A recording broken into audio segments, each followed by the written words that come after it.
Il ne faut jamais dire, surtout quand ça ne te concerne pas toi personnellement. Parce que quelquefois on a tendance, surtout aujourd'hui, de se préoccuper plus des gens que de soi-même.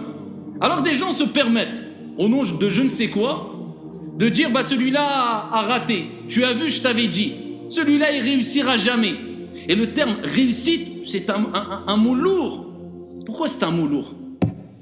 Parce qu'on dit à chaque fois wa billahi at-tawfiq.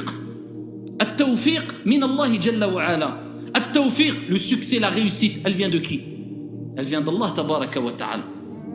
Donc quand toi tu dis cette personne ne réussira pas, c'est quelque part tu t'appropries un jugement qui appartient à Allah jalla wa ala. C'est qui accorde le succès? C'est toi.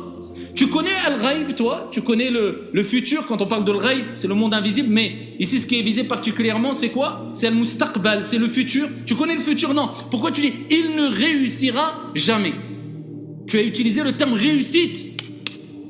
Ici, tu ne peux pas l'utiliser n'importe comment, ya Abdallah. Et une parole peut te conduire à ta perte. Comme une parole peut faire de toi un habitant parmi les habitants du paradis. Et parmi les choses que les gens regretteront le plus dans l'au-delà, eh bien c'est la mauvaise utilisation de la langue al-lisan. Et voilà pourquoi Ibn Mas'ud radiyallahu anhu a dit la chose qui mériterait le plus ou qui mérite le plus d'être emprisonnée ici-bas, ce n'est autre que al-lisan, la langue. Les gens commettent des dégâts avec la langue, surtout aujourd'hui. Il n'y a pas que la langue, il y a la langue, mais bon, il y a les doigts aussi, avec le net et autres. Et ça se propage extrêmement rapide. D'une manière très très rapide, les informations, les rumeurs, les calomnies, etc. Et pour arrêter cette calomnie que tu as lancée, c'est extrêmement difficile. Peut-être qu'elle va continuer à se propager, même 20 ans après ta mort. Comment tu vas la stopper? Comment tu vas l'arrêter? C'est trop tard. C'est pour ça que maintenant, on doit encore faire beaucoup plus attention qu'à une certaine époque où il n'y avait pas cette facilité de propagation qui existe aujourd'hui. Le prophète alayhi afdalus salati wa askat taslim, qui est le meilleur des enseignants, lui-même a dit une fois comment un peuple qui a causé du tort à un prophète peut réussir. Comment il peut réussir? Kayfa yuflihu qawm. Il a utilisé le terme yuflihu al-falah. Comment peuvent-ils réussir? C'est comme quelque part comme s'il disait ils ne réussiront pas, ils ont maltraité un prophète injustement.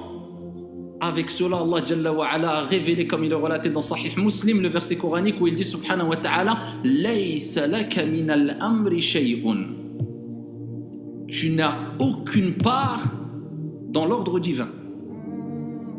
Si Allah veut, il leur pardonnera, ou il est possible qu'il les punira. Fa innahum zalimun. Et Allah rappelle, ils sont certes injustes. Allah nous donne une leçon à l'ensemble de l'humanité, c'est révélé dans le Coran al-Karim.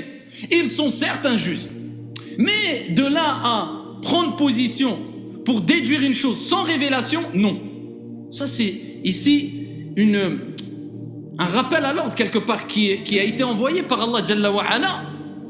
Parce qu'il n'y a pas eu la révélation qui lui a permis au prophète alayhi salatu wassalam d'affirmer cela. Et ça c'est une leçon à nous tous.